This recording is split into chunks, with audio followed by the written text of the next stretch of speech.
Bribob. I'm working on it. And yeah, I'm going to work on an in-between panel for these two pieces right here. So this is a little sequence at the beginning of the donut shop where Lars and Steven hear a random noise and then they look in the corner and then the wall morphs into this humanoid-esque monstrous donut shop wall. But I want there to be one more in-between panel between these two, so I'm just taking a fresh one.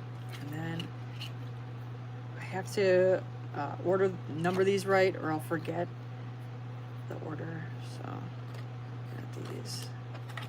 Okay.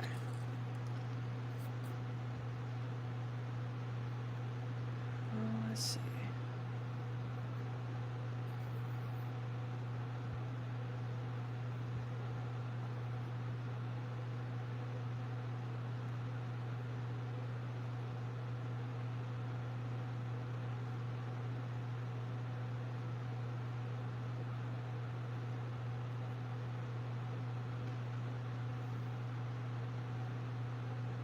Oh, whoops, it's way off. So I'll look at it side by side and I'll see like, okay, how tall is the ceiling in this panel? So if I do this versus that.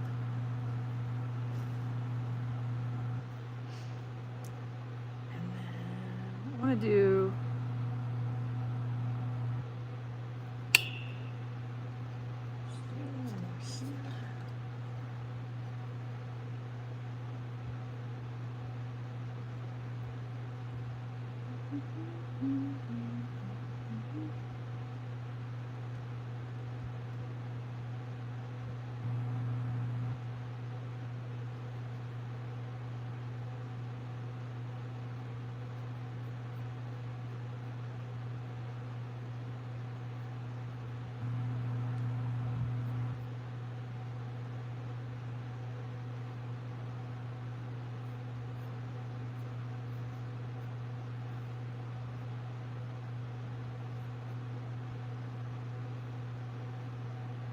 okay, I think that's good. So yeah, a good in-between panel for these two, just to show the sequence of events. So let's see.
Let's see.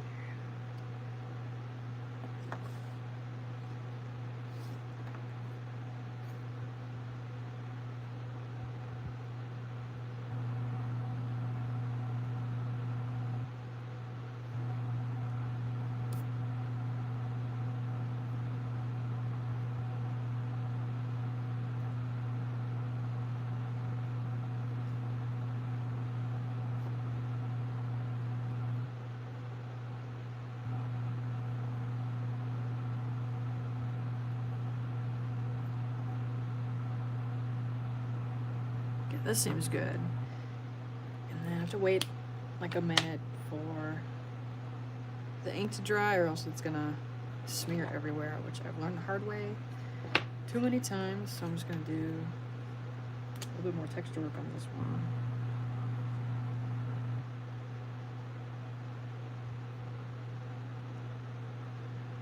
So I guess fun fact, this is the first time I've ever drawn the inside of the donut shop for Bribob.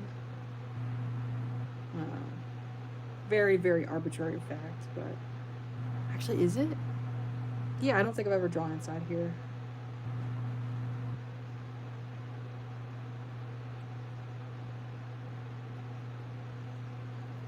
Okay, it should be good.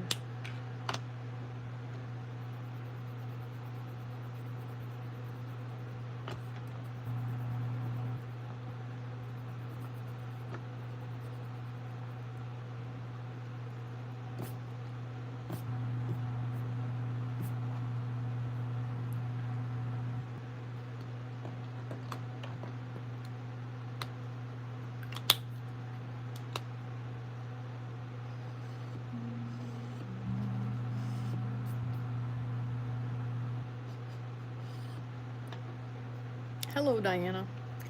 How's it going?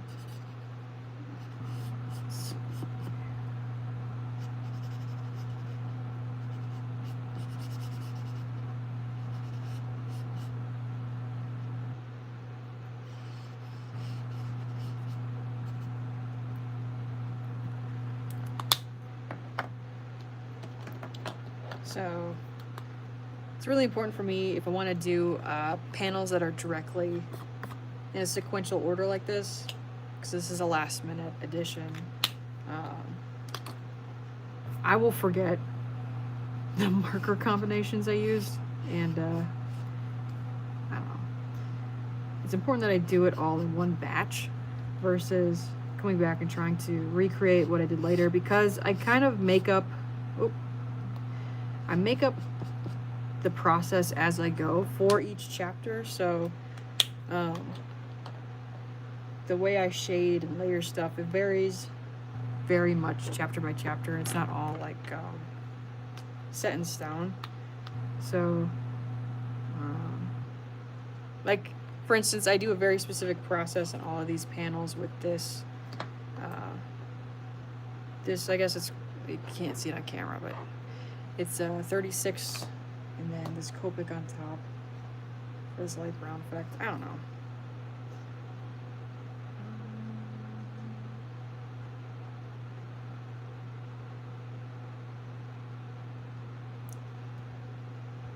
Here.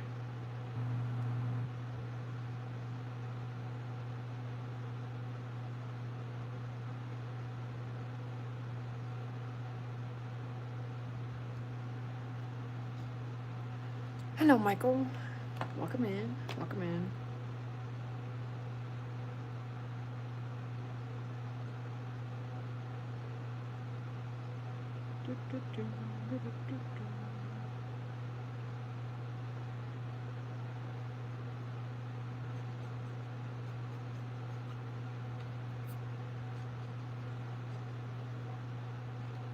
I think I used a different brown for Steven's hair here, so.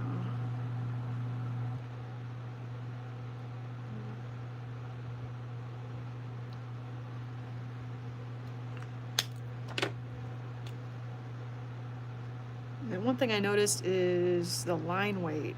I did a different line weight for the ceiling, so I'm going to go back in a second. And this is going to bug me. Here's problem.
Okay, I'm happy with that. So I feel like this is a little bit better, and it's less jarring to go from here to here with this one in-between panel.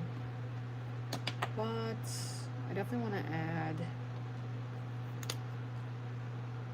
a little bit of this.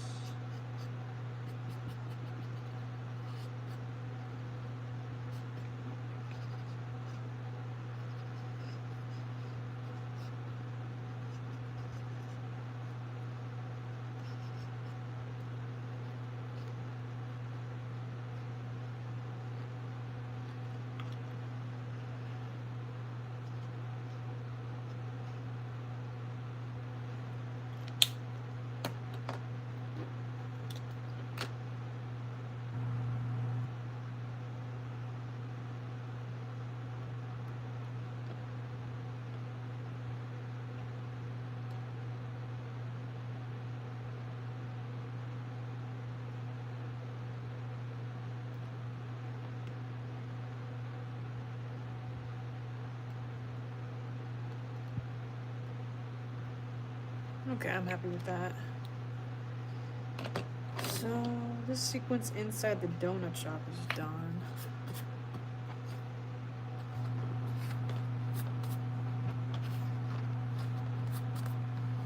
Well, I'm not happy with this floor in this one.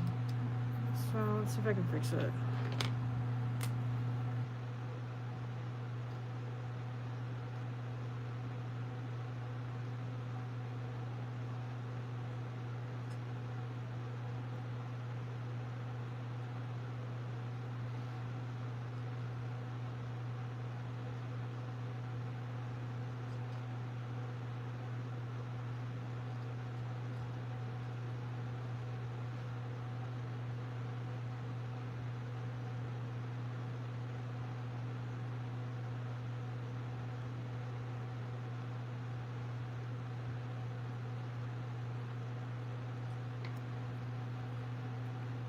I should probably zoom in a bit. That would probably help.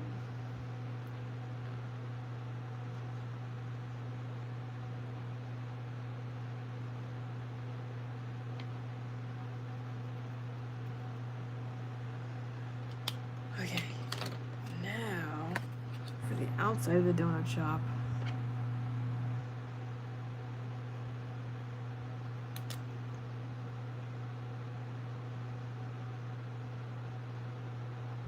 So I wanted to show that all the gem fragments that have polluted Beach City, that have landed, you know, all over town and are like in Lars's lungs and stuff because everyone's breathing it in. So I want the whole beach and building, everything to look morphed and alive. So this is like, I want a bunch of hands coming up out of the sand.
And I want the wall of this back here.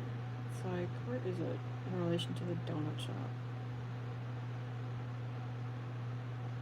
This?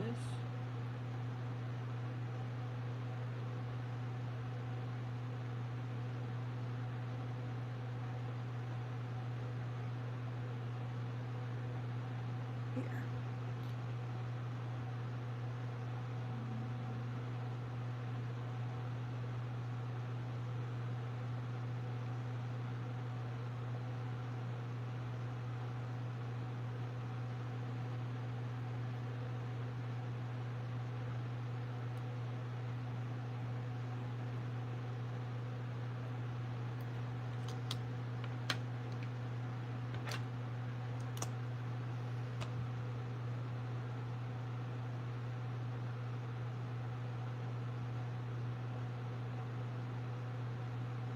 So I want both Steven and Lars to look kind of stunned here. So they just ran out of the donut shop and now they're like, they see that their escape is blocked off because.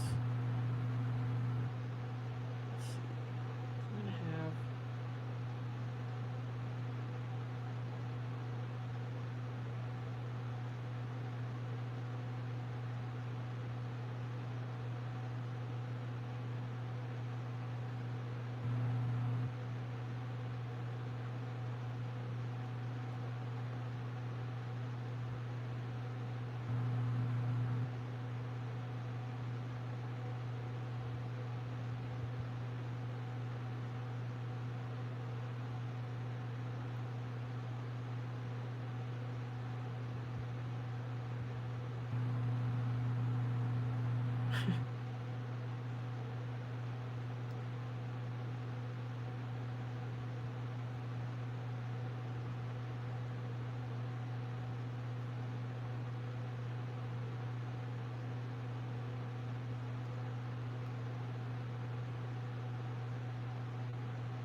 Yeah, it looks like Steven's like jumping in air here, like jumping off the ground. And I'm trying to figure out what to do with Lars's hand back here. This looks kind of weird, so I'll see about.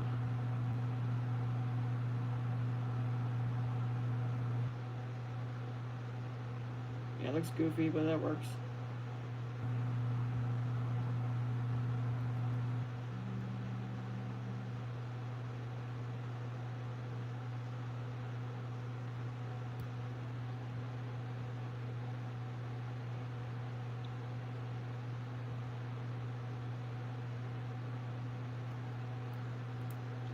Okay, I'm not mad at that. So let's do like one more here.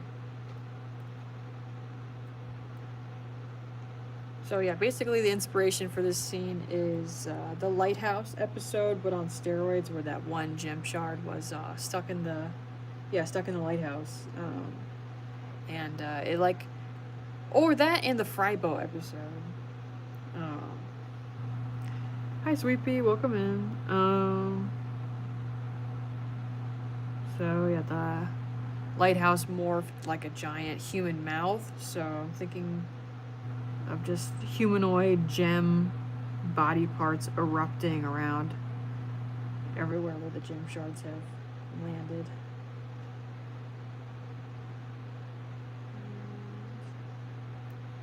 Seems good.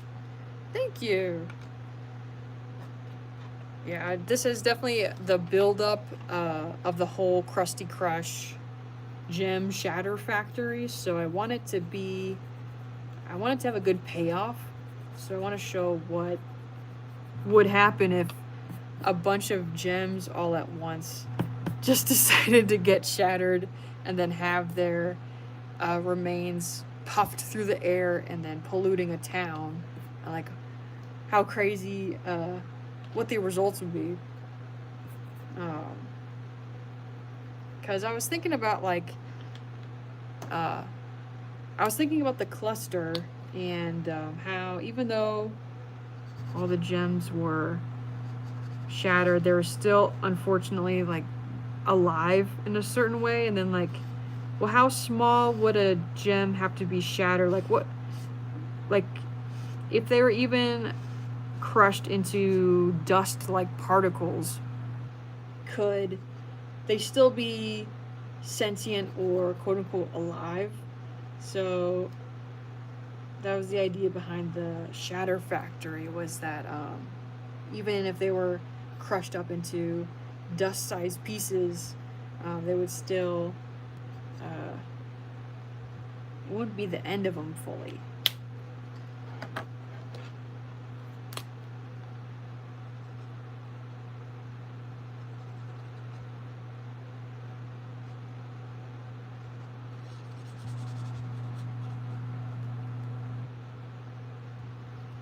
That's making me think of the biology behind, like, what is the life force behind a gem?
What inspired you to draw this? I'll go into it. So this whole section was inspired by um, the concept of the cluster from Bribob. Not from Bribob. I mean, from Steven Universe.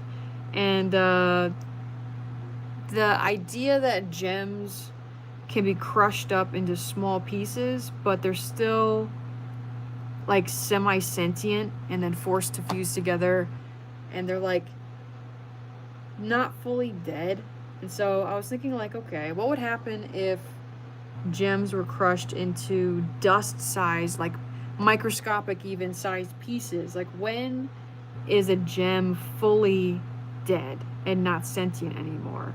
And so the idea was like of the Krusty Crush factory. So the Krusty Krab, but it's like like a hydraulic press factory, and all these gems go there to get shattered, and they think like if they get crushed into small enough pieces, will they not be sentient anymore? Will they like cease to be quote unquote like alive? And so then the fumes, the pollution from the factory, overtake Beach City, and then like Lars breathes in the fumes, and so he's got gem shards in his lungs and stuff. So that's why in the chapter 277 part 1, like he doesn't understand that like his body morphed and had a really long neck, and he like reached over the donut counter because of the gem shards that are lodged inside of him now. And that is kind of tackling my fears of like microplastics and pollution, like just that are in us, but in a fun way with like the gem shard idea. And so yeah, I was thinking like because the fragments have like drifted over the whole town, now all the pieces are like in the sand, on the mountainside, in the donut shop. It's everywhere, and it kind of looks like a little bit like zombie apocalyptic in a way. And so that was the inspiration behind this section in particular. Although I will say that reflecting back on this chapter, I didn't give a good enough reason, even in a parody sense. Like I didn't give a good enough reason why so many of the gems voluntarily went into the Krusty Crush Shatter Factory. So that kind of took people out of the immersion, where they were like, okay, but why are they going there? So that would be something I would definitely improve upon if I would like revise this section. But we're already too far into it, so it's gonna be what it's gonna be. But it's definitely something to consider, because like having beloved characters shatter themselves, and people are like, wait a minute, I love Lapis, so why'd she go there? Thank you. Yeah, I really I love drawing Bribob stuff, and it just like brings me a lot of joy. And I like to chew on these concepts because it's really fun, and brings me a lot of happiness.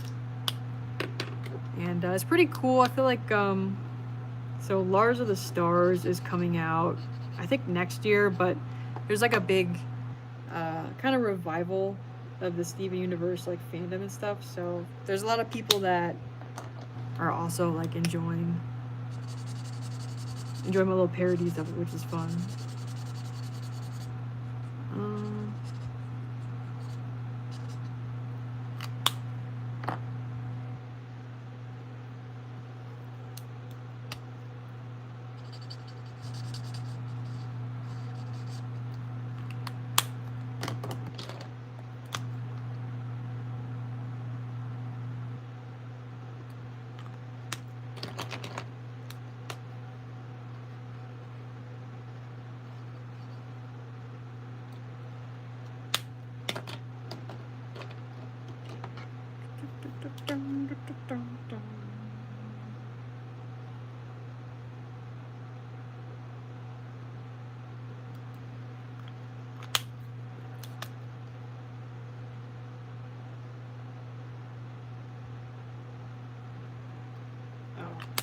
Let's see.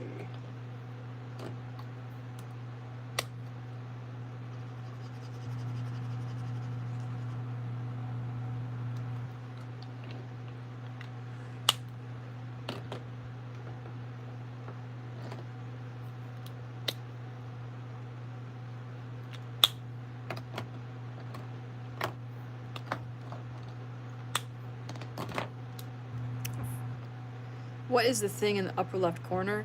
That's okay. It's supposed to be, so the big donut is the pastry shop in Steven Universe, and there's a giant donut on top of the building. So you can only see it cropped, like the bottom part of it here. And then I gave it a mouth, which also makes it a lot harder to distinguish if you haven't memorized all the background buildings in Steven Universe, which is understandable.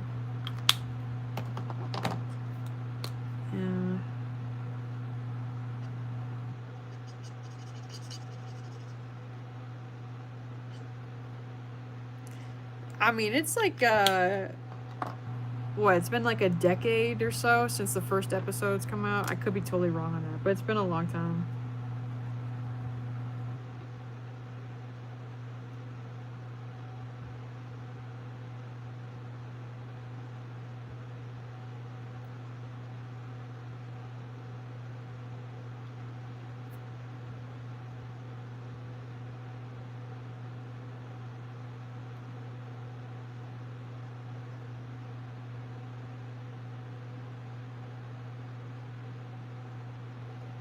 Can't find anything to watch it on. Yeah, I don't know.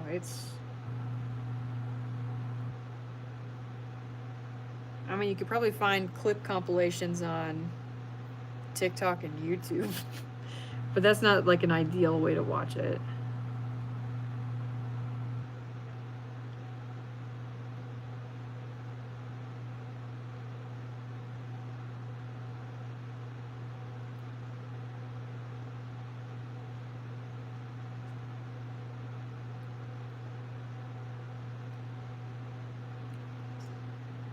It's got to be on some streaming platform.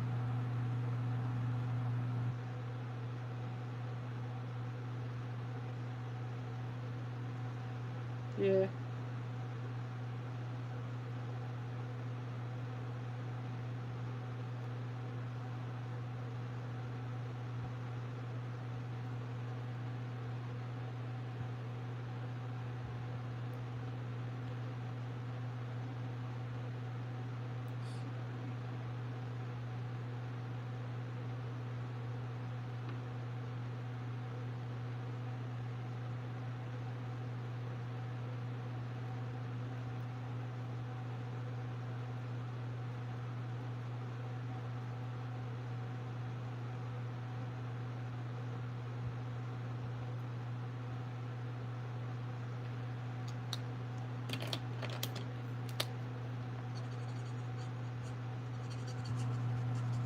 I've looked back at like chapter 1 pretty recently, and it's really funny to see, like before the Steven Universe art style was cemented, like what the designs for, especially like Pearl in episode 1 looks hilarious now. Very different than like Steven Universe Future.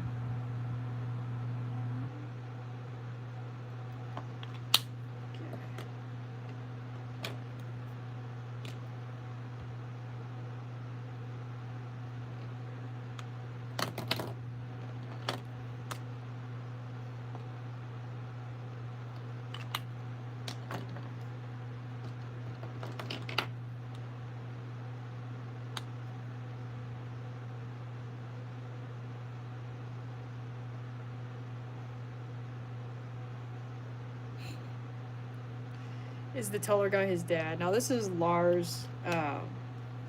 He's an employee at the donut shop, and he's not his dad. Yeah. I don't know. I need to rewatch Steven Universe because when I watched it all in one go, I did not personally care for Lars too much, but he becomes a lot more important later on, and obviously he's gonna get this big sequel coming up in like a year, in Lars of the Stars, and um, he has like some toxic relationship with Sadie that I need to delve into a little bit further, who also works at the donut shop. And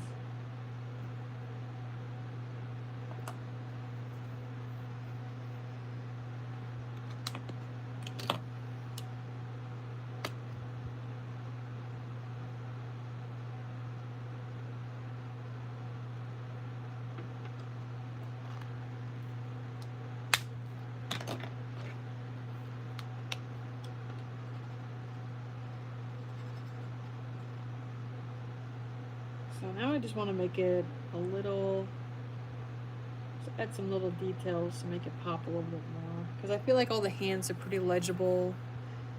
And what I mean by legible is just that, like, the thing I want to be shown is interpreted by the audience, like, okay, these are hands coming out of the sand, and I feel like that's pretty,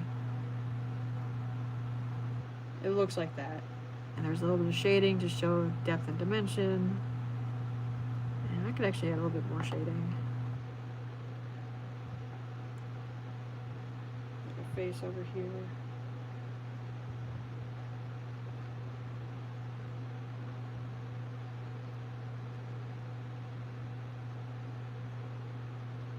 And anytime I have to draw the characters this small, their faces get kind of smushed.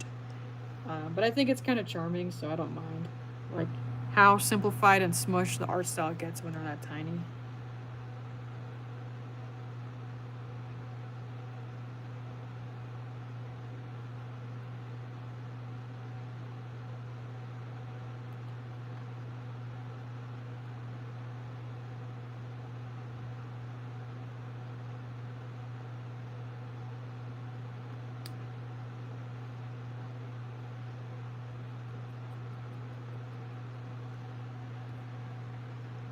I could do another hand back here.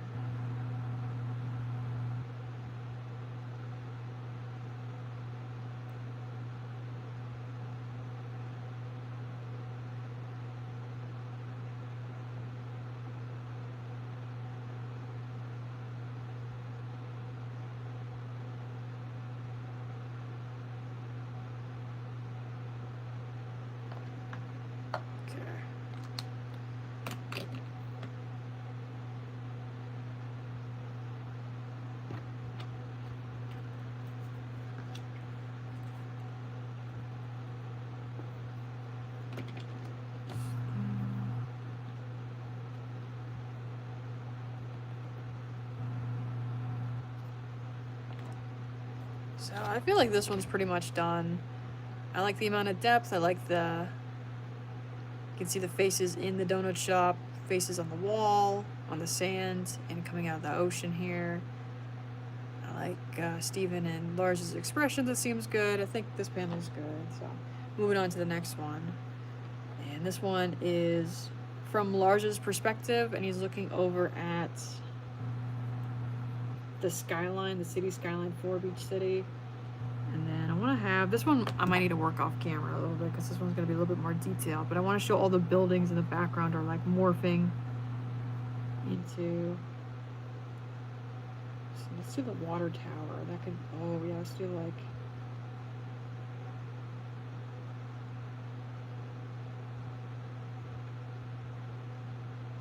eyeballs.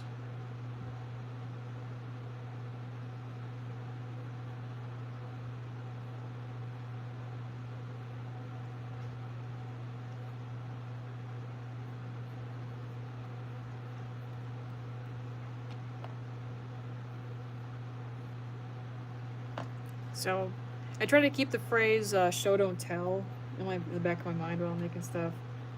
But I feel like this isn't that bad. Like, I'm showing it and telling it at the same time. So Lars is like, holy smokes, it's the whole town? The whole town's infected?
That seems good. Okay.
Hey, thanks for stopping by. Appreciate it.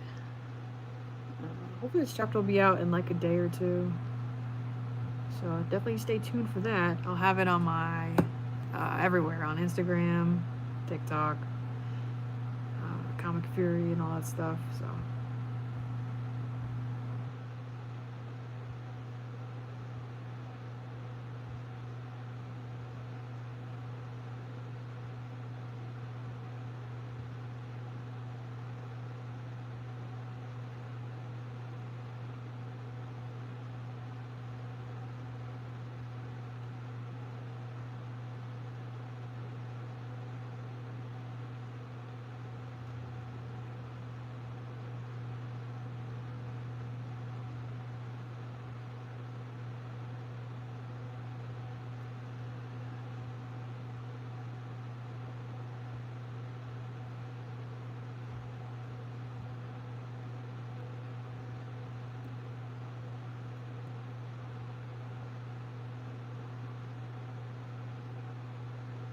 I feel really bad for the Beach City residents in this panel.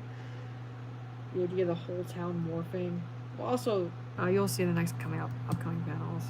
It's not just the town; it's themselves as well, because everyone's breathed it in.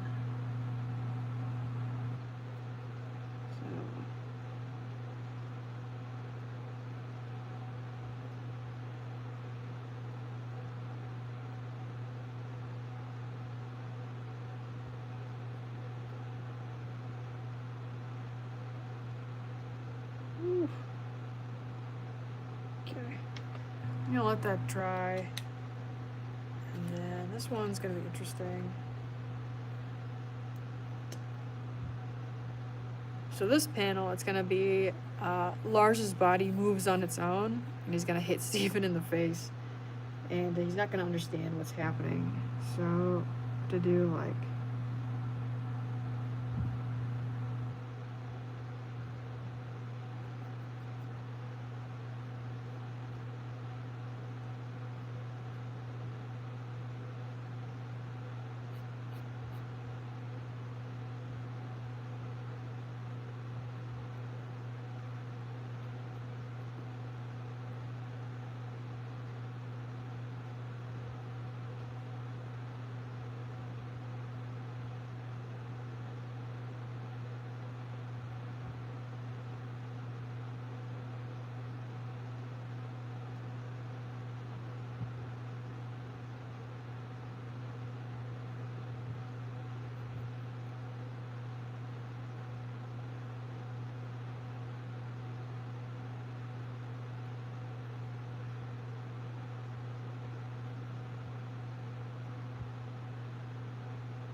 Kind of a goofy word bubble, but that's fine.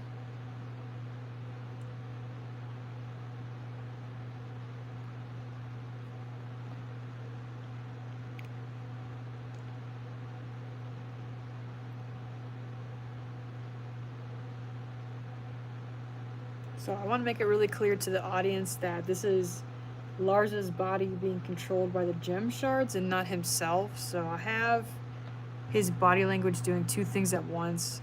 He's very stiff and confused at this section, and also the physicality of his body being morphed and twisted shows that it's something supernatural, magical, and not himself.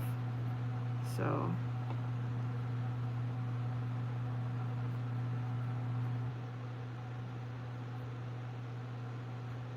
also this arm staying down also conveys that.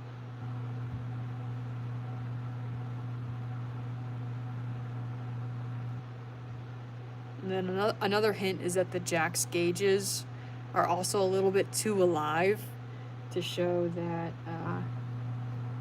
he's losing control.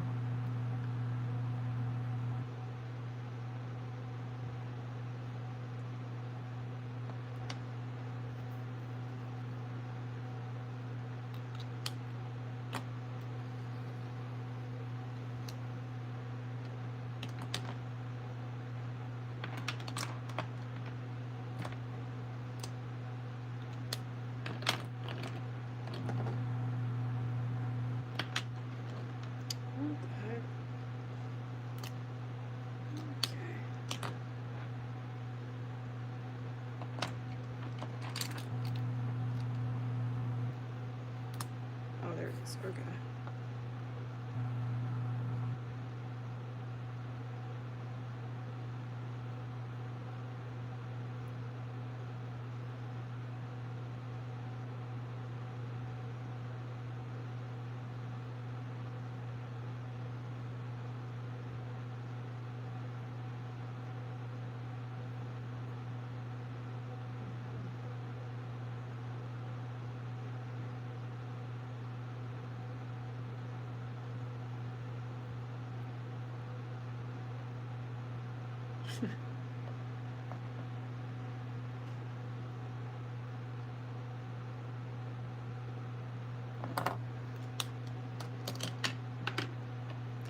So then we're gonna have this panel here, which is gonna be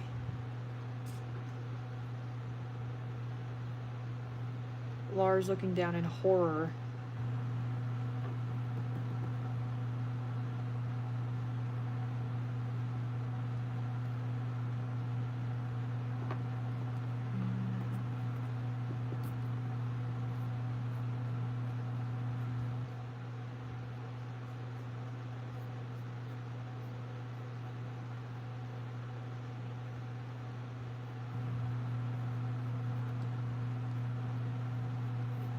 Oof, that's brutal. That's gnarly.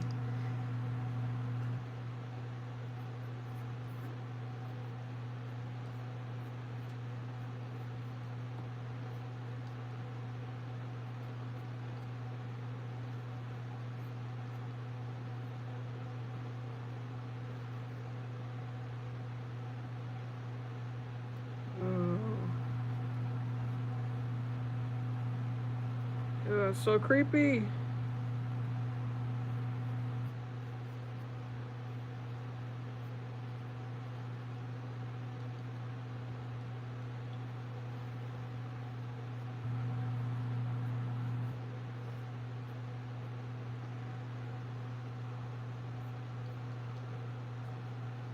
Okay, that seems good.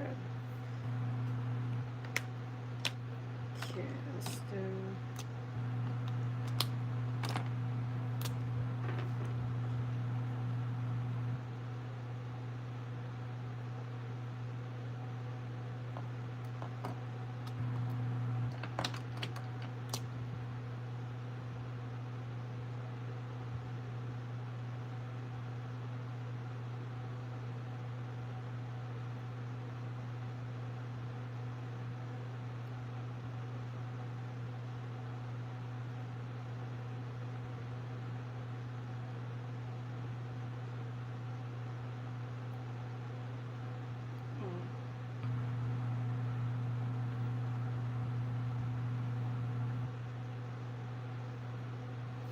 Just forgot that this one.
And this is going to be the final evolution of poor Lars in this AU, where he's going to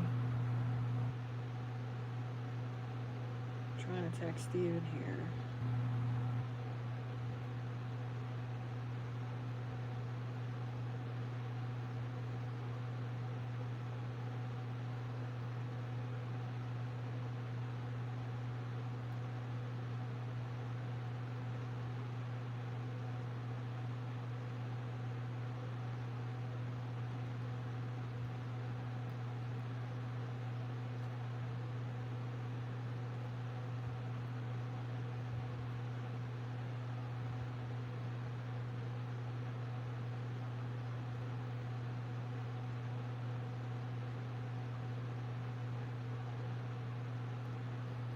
Oof.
So yeah, Steven's definitely. I was debating on like, is Steven gonna run away? But I think he's kind of in shock. He doesn't want to leave Lars, so he's like kind of stunted in place. It's like, Lars, no! I'm turning Lars into like a horrid monster, which is kind of hilarious. And then don't want to forget the continuity of all the hands in the background, even though now the monster of Lars is the main centerpiece. Also, I should probably still add the pollution in the background here. And then I should also remember, before I forget, to add the little gem fragments on the beach here, so that it's still clear to the audience that, like, oh yeah, that's from all the gem fragments.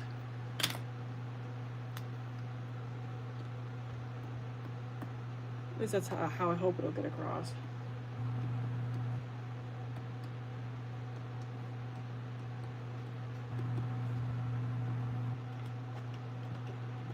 Let's see. Okay.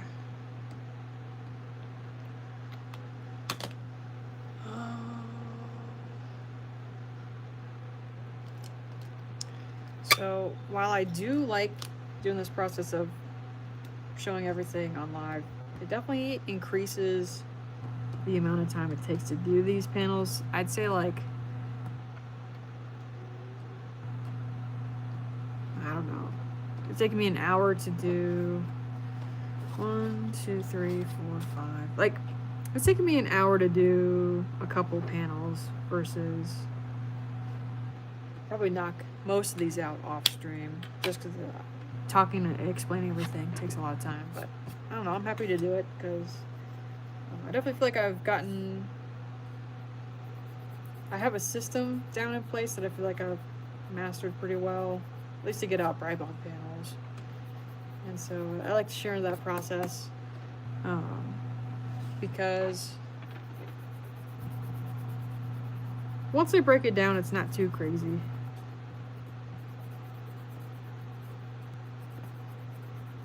And then all the art supplies I use, I definitely sell these on TikTok. Look through the TikTok shop, affiliate link stuff. So definitely check that out if you're interested. And yeah, I have a whole tab on my page for all that stuff.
So it's kind of goofy, but the inspiration behind Lars's design in this panel is like specifically like Minecraft horror mods, where people will make like special monsters to scare you in Minecraft. And there's like a common motif in like the Minecraft horror mod community I've seen, where it's like a certain kind of like really largely extended smile, and like a lanky, long-limbed monster that chases after you. So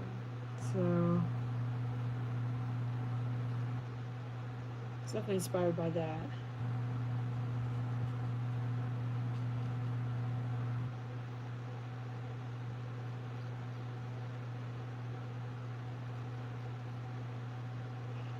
I don't know, like poor Lars is so demented in this panel that it's like, it makes me laugh.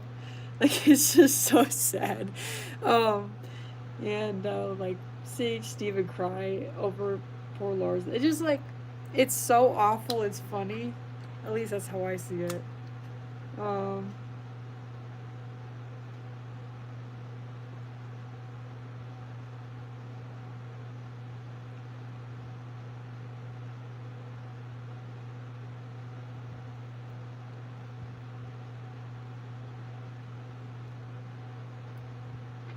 I'm trying to think of the best framework for this one, so I think adding the mountain right here. Okay, I use the mountain a lot. The one in Beach City as a frame for a lot of panels in Bribob, because it's really easy to, I don't know how to describe it. Like if I did a really detailed town scene behind Lars here, it would be so complex that it would take away from him in this scene. So if I add the mountain, it's dynamic but simple enough it doesn't take away from the foreground or middle ground here.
Hi, Tio. Tio Top.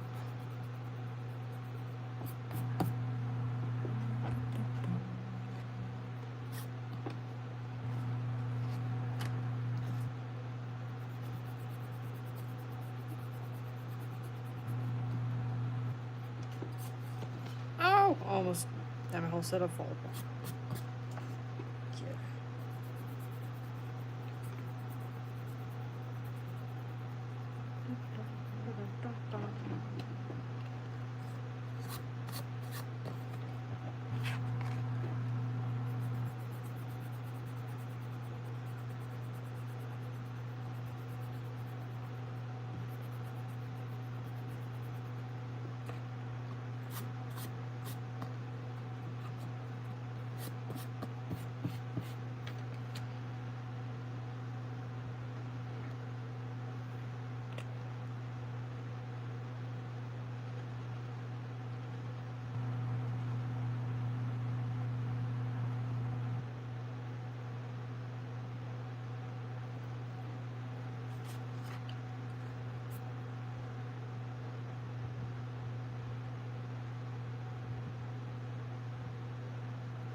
I'd say the most tedious part of doing these traditionally instead of digitally is like coloring in a background just a flat color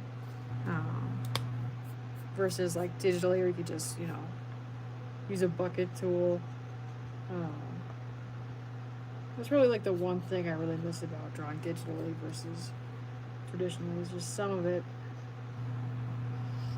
But I also don't mind it, it's fine.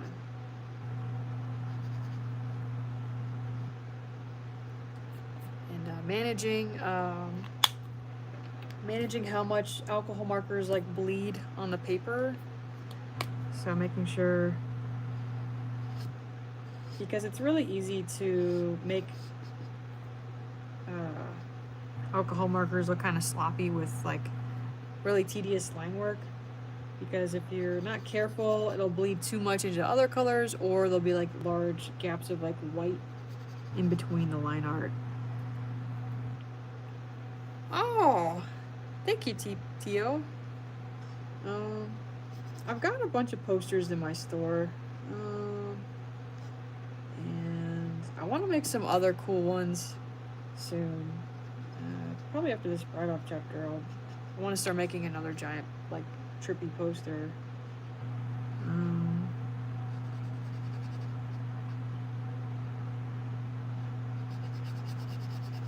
I would say, I think my most detailed stuff are in my, like, Flooful World painting collection. That's, like, my most detailed stuff for sure. It's also the smallest collection. And then I've got all of my, like, abstract paintings in the, like, Seeing What Sticks collection. That's, like, all my abstract stuff. And, I have a lot more options for prints on InPrint. So I have, like, a merch tab that has, like, one poster size. But on my InPrint you can get stuff that's, like, I forget the exact scale, but you can get stuff that's a lot smaller and a lot larger. What did I do with... Yeah!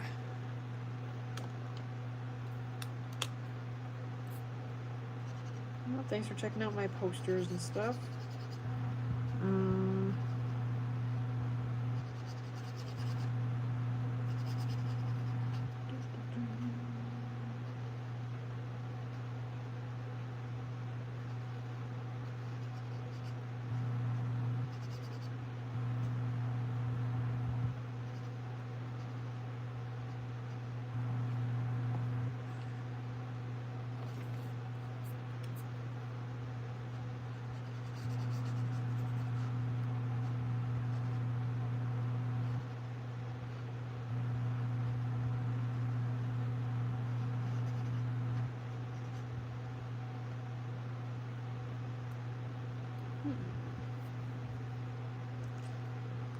So one thing I'm gonna do in this one is there's like rings of flesh around Jax's ears for the gauges, and so I didn't add those in, but I feel like I should. So what I'm doing here is I'm going back, I'm just adding a ring of flesh.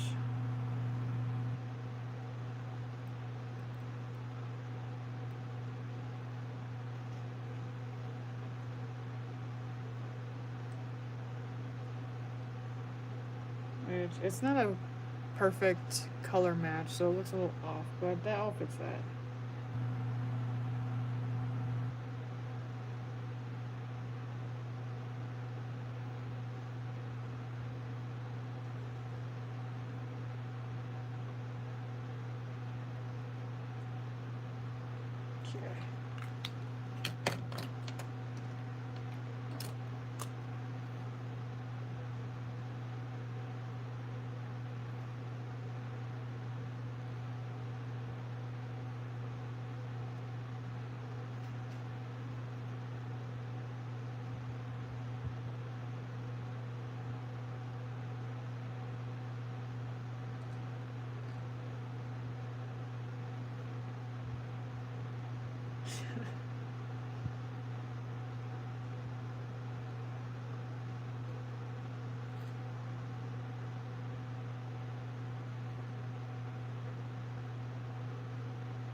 that's awesome.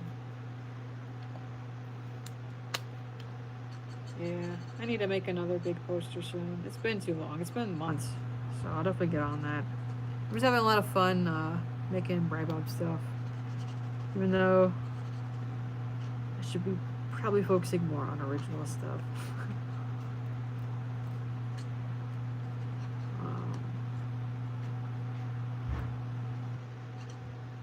But I got some ideas brewing. I need to get on the page.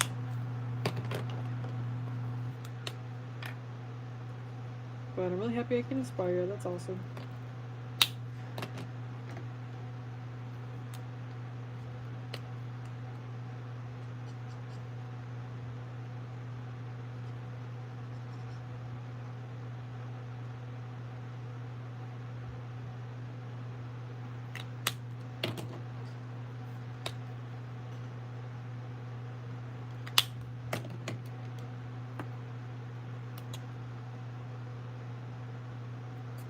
Oh, shoot.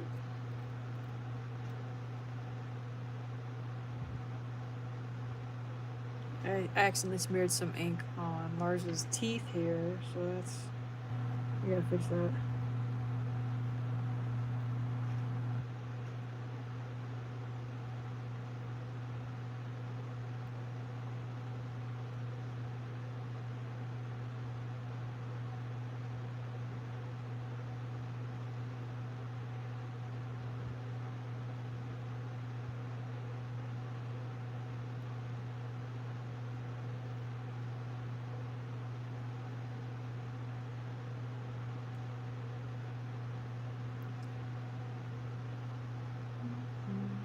Where do you get inspiration to posters or big drawing?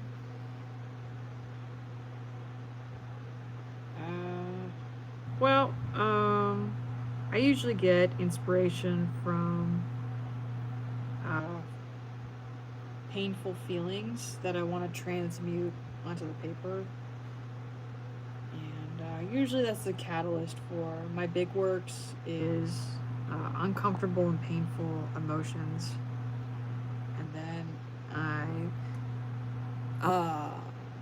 I practice. I just like write out different concepts. So like, what was the last big one? Yeah, like the last giant Flooful World painting I made. It's like, you know, a woman being eaten alive and ripped apart by birds that are, you know, tearing into her flesh and ripping her to shreds. And yeah, I was inspired by just feeling really down.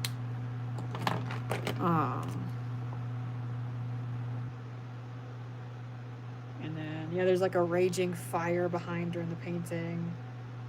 And it was a commentary on how sometimes things in my life feel like a giant dumpster fire. And so that's why there's a raging fire behind her. But you can also be inspired by very happy things. It doesn't have to be all negative and doom and gloom. But that's where like my strongest work also, like the pieces that really resonate with people, usually it has to really resonate with myself first before it's a big hit with other people as well. But not always.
So with this Lars one, I definitely want to add, because I want to keep the continuity of the polluted sky in the background.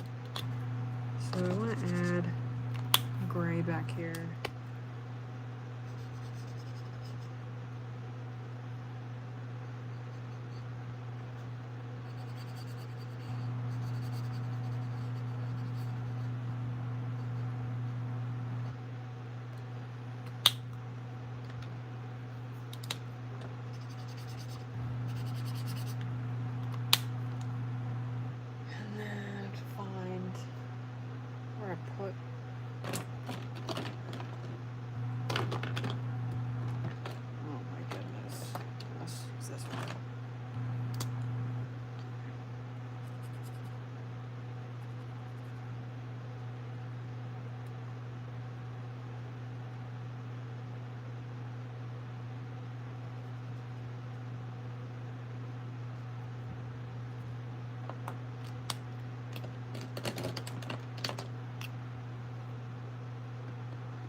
I feel like a lot of artists only do aesthetics, which is fine, but also not as interesting.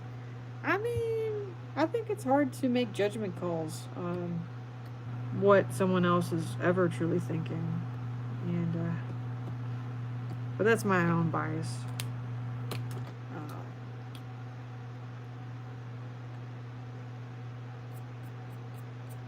And there's definitely like I don't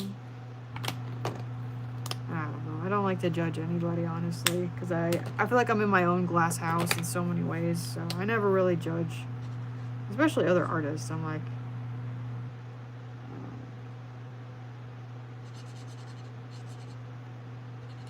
there's like a, there's a shadow side to everything, which just means like there's a plus and minus to everything. So like, it's really fun to have guttural and visceral pieces of art, but it also puts a lot of people off and can make people really uncomfortable, which I'm fine with. But if someone is doing something for more like aesthetics, and there's also a value to that as well for a different audience.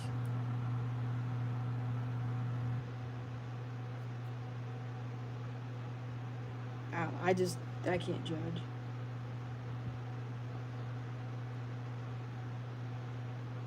I'm definitely more drawn to horror art and very like visceral pieces, though.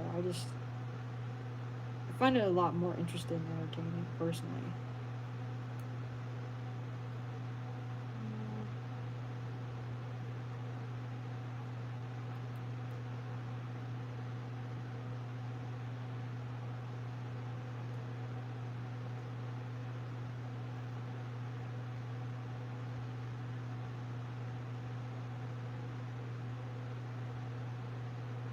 Although these days, I'm just happy if an artist is making their own stuff at all. It's not like, AI generated, which is, I mean, the bar has been, I don't know.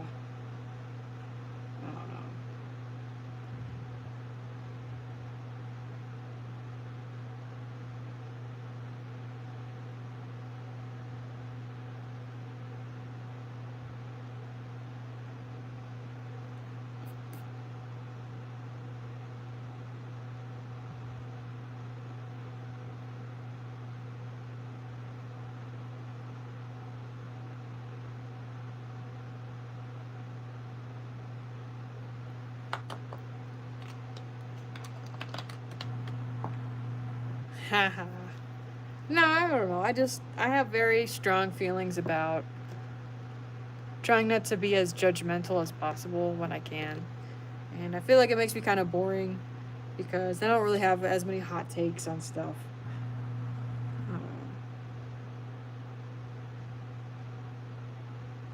So I'm trying to get a better color match for Lars's face here for the ear gauges, because it kind of is like doesn't it's not lining up properly like how I'm doing it.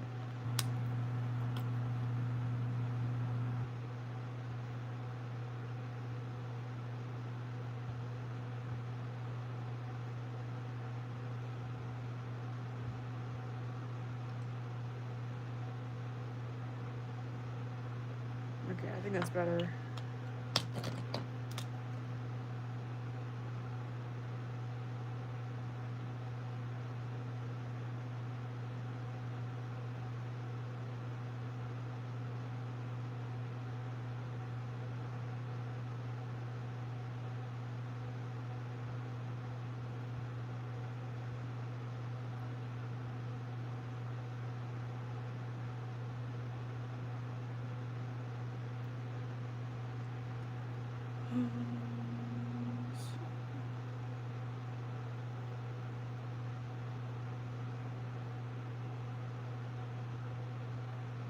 I feel like the eyes look kind of sloppy now on the side, the Jack's eyes. So I'm gonna go in, try to clean it up a little bit.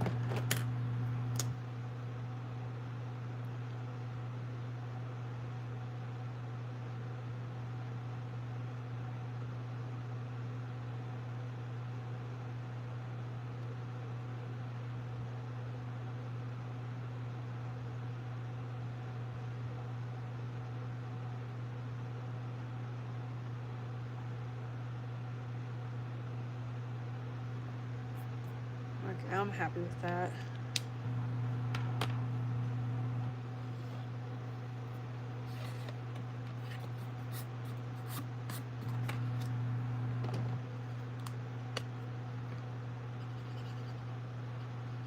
I have a couple more Bribob chapters I really want to get through, and then I'm definitely going to work on the large painting. There's just one, though, that I'm holding out on.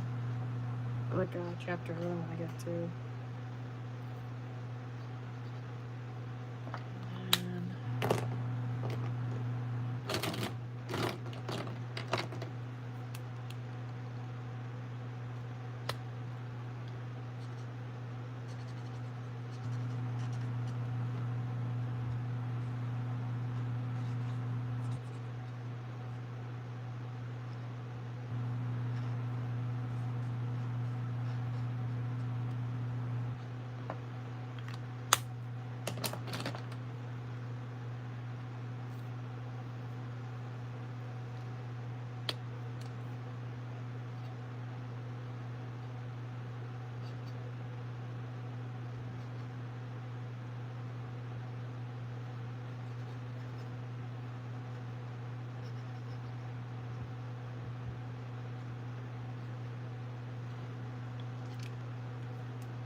Oh, whoops, it's a little bit too, it's not the right color.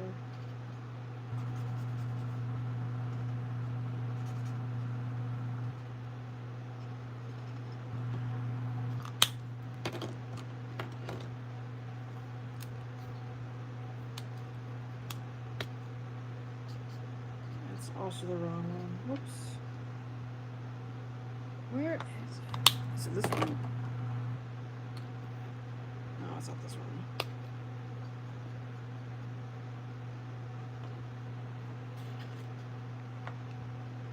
Oh, it is this one.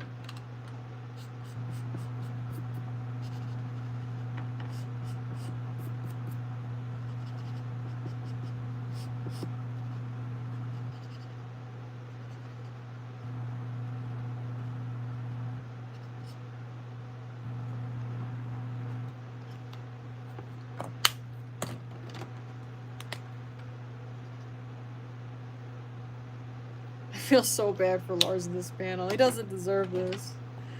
He doesn't deserve this kind of ending.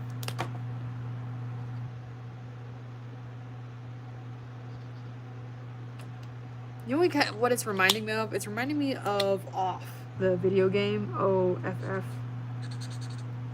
It's like a French game, RPG. But I was wondering like what Jax's face was reminding me of. It's reminding me of the cat character.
It's so sad.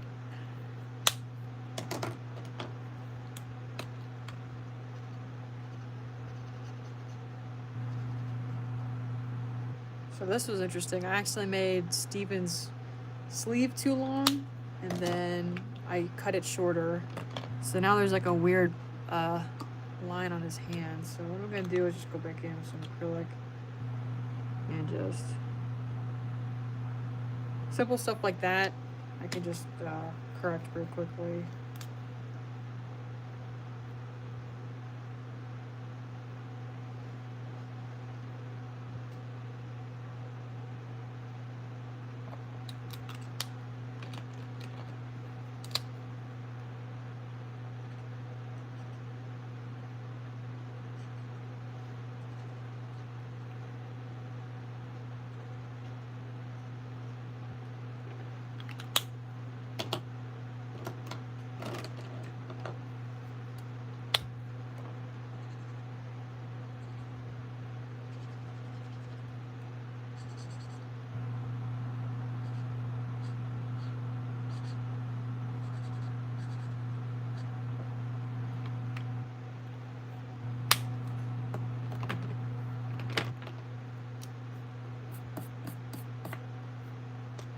How far are you with Bribob? I haven't had time to keep up.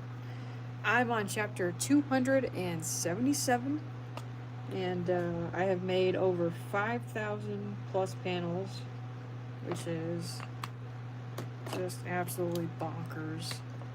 And I don't know if you got to the Purgatory reset in Bribob, but that was a big moment.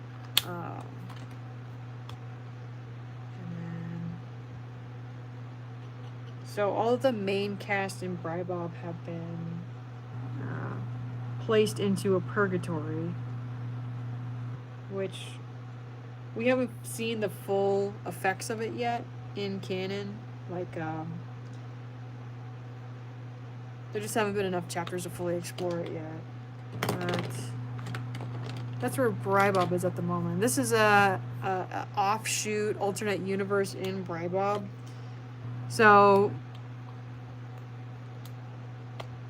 yeah, this is the Dust AU. Basically, it's where a bunch of gems have been ground up into dust-like particles, and then it's polluted Beach City. So, yeah, Lars has inhaled a lot of the gem shard fragments, and he's now suffering the consequences.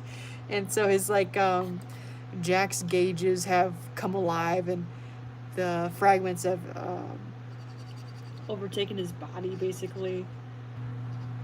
So basically, it's the Fribo episode on steroids, where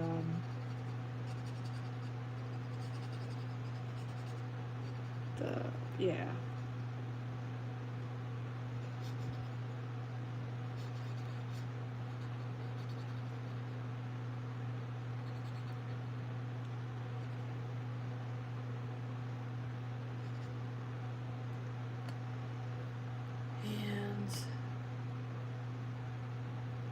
I'm trying to work a little bit on Brobert. So Brobert is a parody spin-off of Bribob. It's not an AU of Bribob, it's its own thing.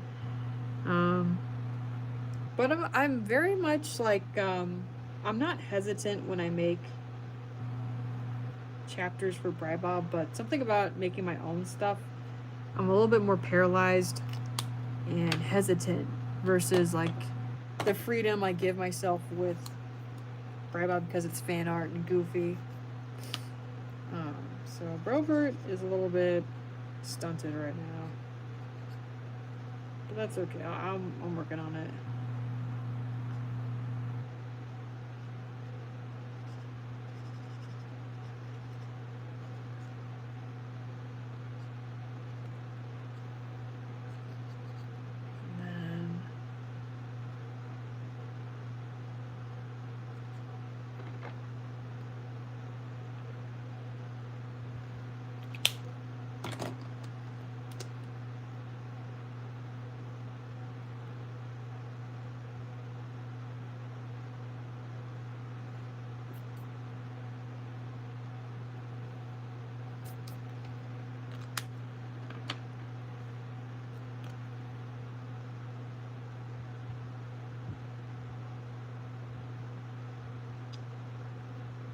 I think it takes now a kind of a solid chunk of time to binge read all of Bribob at this point.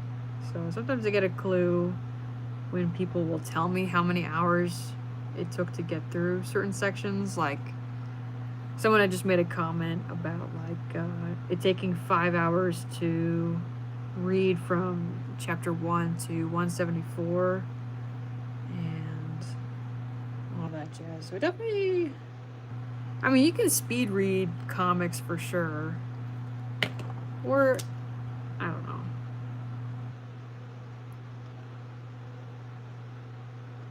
Definitely think it takes a chunk of time though.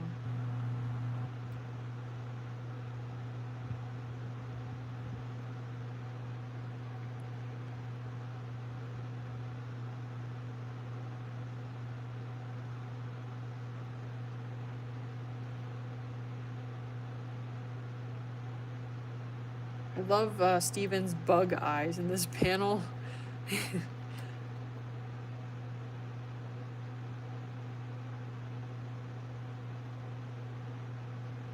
He looks horrifying here, and I love it.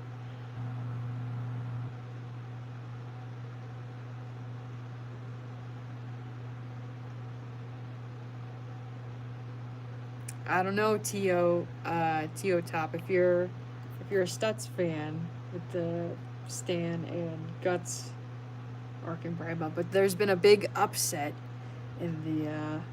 There's been a big rift. And now people are very divided on it from one of the latest chapters. So you gotta catch up so you can read it.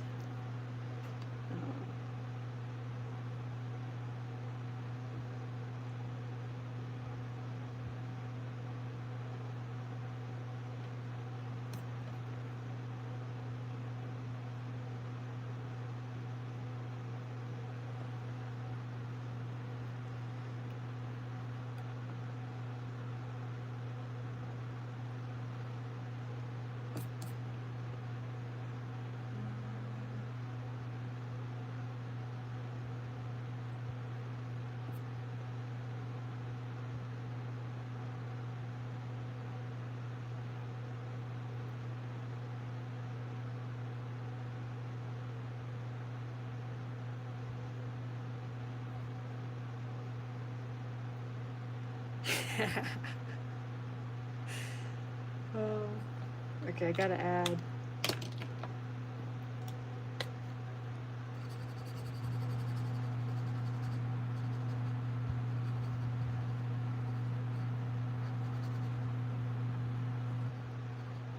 There we go.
No, it's okay. I mean, I totally get it.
So I'm doing this thing with outlining where I do first the first layer of outlining and then acrylic white for a highlight, and then I go back in with a third layer to outline the white highlight. And I'm just a big fan of it.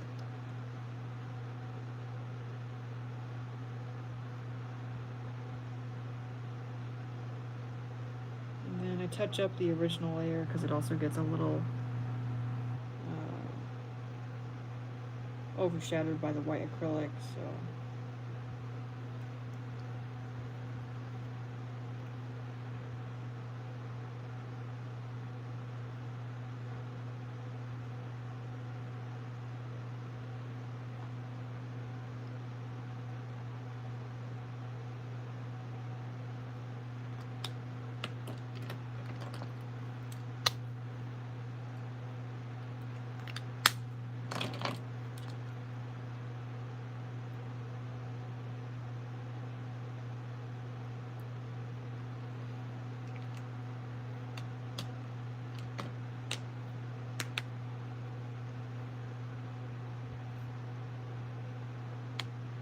okay, I'm looking at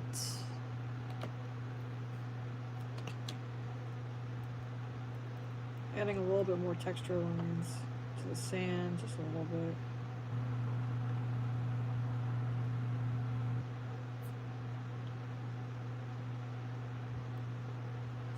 And then I want to add just a little blue dot for tear marks on Steven right here, so.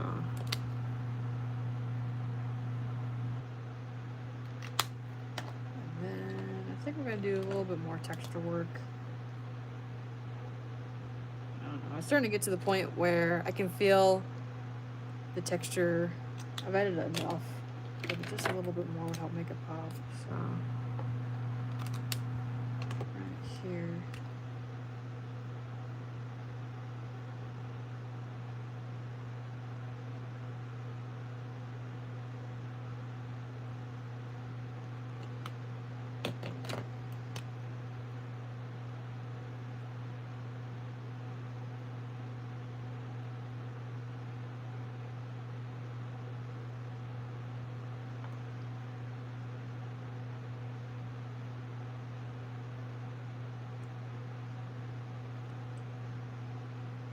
This panel is turning out kind of awesome. I'm pretty happy with it.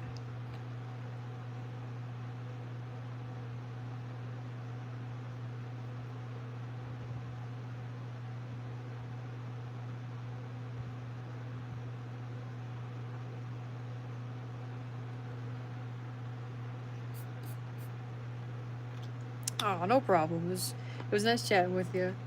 I'm still super happy I can inspire you with stuff, which is super cool. And hope your job goes well and stuff over the summer.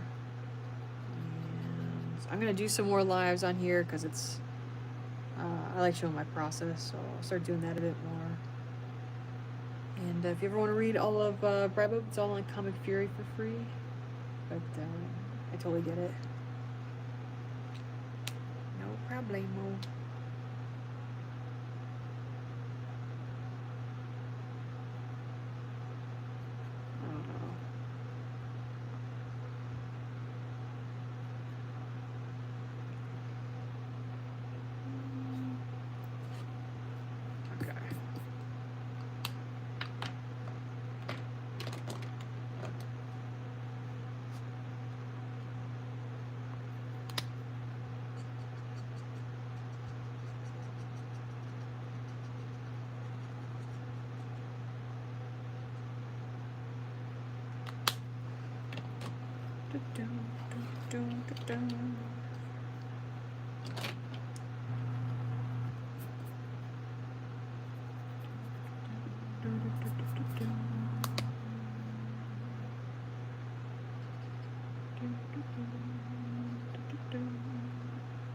Yay!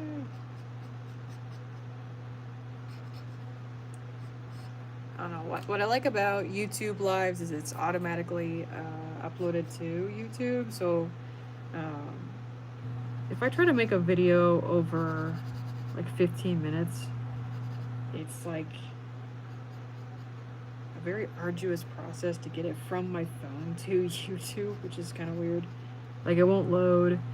Adobe crashes. It's just kind of like very strange. But I get more, like, I want to say foot traffic, but I get more traffic to my live technically on Instagram versus here. But it's not easy to download the data and move it to YouTube as like a long form platform. Very boring stuff, but I don't know.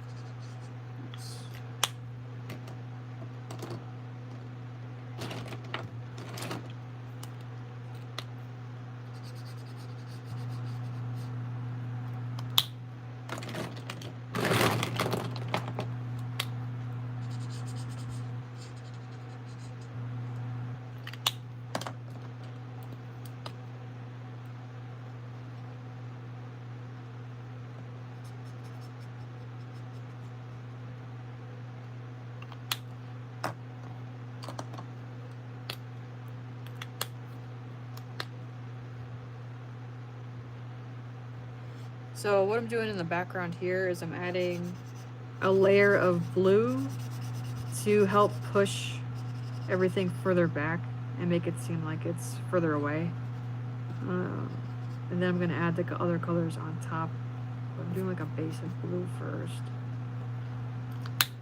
And then I remember the Beach City buildings being just kind of grayish. They're not too crazy.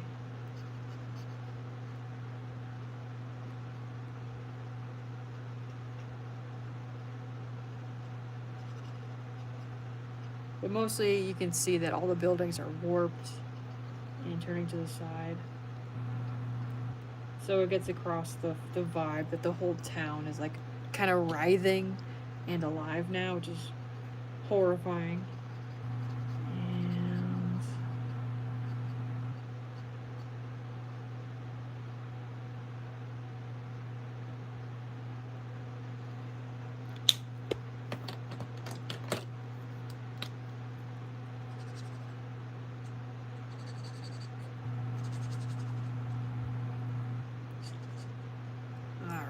I think I'm gonna take a little break and knock out the rest of these panels, but this was a fun live, and I feel like I got to show off some of my process, especially with this one. So I'm gonna do some more lives in the future, but thanks everybody for tuning in. Super awesome.